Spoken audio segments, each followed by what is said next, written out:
What's up guys, it's Coaster Werewolf here, and pretty recently I went to Six Flags Magic Mountain to ride their new for 2022 roller coaster Wonder Woman Flight of Courage. If you don't know much about this ride, this is an RMC single rail coaster that's a near clone of Jersey Devil at Six Flags Great Adventure. It's Magic Mountain's record-breaking 20th roller coaster, as well as being my 100th coaster credit, and in today's video I'm going to be sharing my thoughts about this ride. The good, the bad, and ultimately whether I think this was a good choice for the park. To start off, let's look at this ride's stats. This coaster has a max height of 131 feet and a length of 3,300 feet, making this the tallest and longest single rail coaster in the world. It reaches a top speed of 58 miles per hour and goes through a total of 3 inversions, so overall these are some pretty decent stats. Now when you go to ride this coaster, you will walk under a big entrance sign before entering the queue and station building,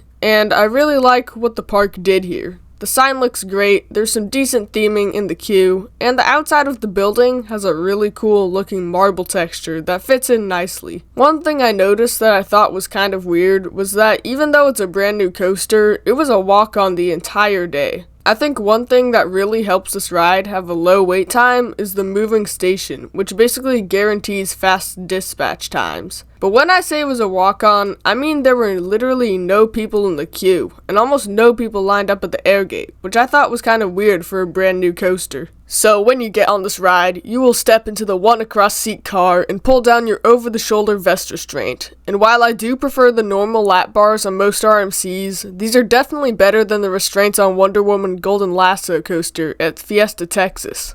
Yes, there are 2 Wonder Woman themed RMC single rails with the exact same color scheme. Good job, Six Flags. Once you leave the station, you will take a turn and begin ascending the 131-foot tall lift hill, and this first drop gives some great sustained ejector in the back row. You then go into a dive loop that gives a bit of airtime at the top and some snap when going down. Following that is an Ejector Airtime filled camelback and a 0G stall, which gives some pretty good hang time. You then go into the turnaround element, which gives some good snap when you rise up into it, and even more sustained ejector when you drop off. After that is a floaty 0G roll before you hit the mid-course, and fortunately, on all my rides it was turned off, so I could experience the finale at its full potential. You drop off the mid-course, giving some airtime, and then go into a pretty snappy turn. After this, you go into a series of many small airtime hills, giving good pops of ejector and some laterals on the off-axis ones. And then, there are a couple wave turn-like elements to end the ride. I got 2 rides on Flight of Courage, once in the back and once near the front, and I definitely think this is a back row ride. That first drop alone is amazing in the back, and every other hill feels about the same in any row. So now, let's get into some pros and cons. First of all, this is a long ride. My main complaint about the original RMC Raptors is that they're very short rides, but Flight of Courage fixes that issue.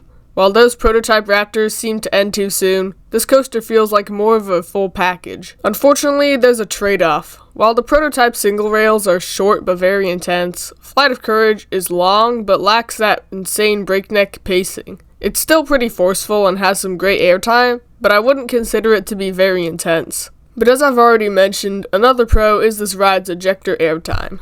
I was a little worried because I heard that Jersey Devil gives weak airtime on the final hills, but I guess Flight of Courage runs a lot faster as I got good pops of ejector on all of those hills. One thing I noticed that I thought was weird is that this is kind of rough for a brand new coaster. It wasn't painful at all, but I could definitely feel where the different track pieces were connected, and I haven't really ever felt that on any other coaster. It's not a big issue for now, but I feel like as this ride ages, it might get kind of rough. So now to my personal opinion. For a final rating, I'm going to give Wonder Woman Flight of Courage a 9 out of 10.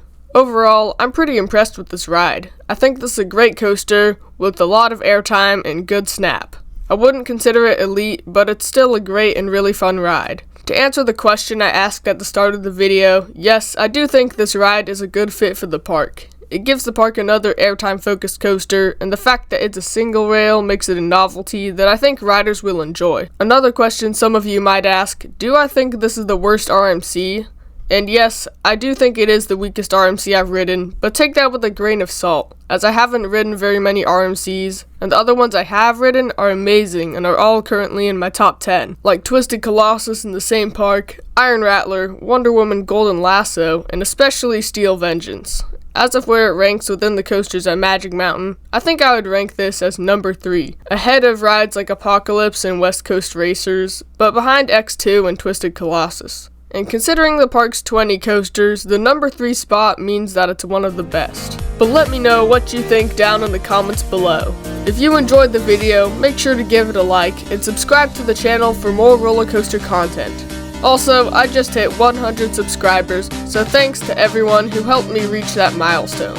Hope you guys enjoyed the video, and I'll see you guys in the next one. Peace.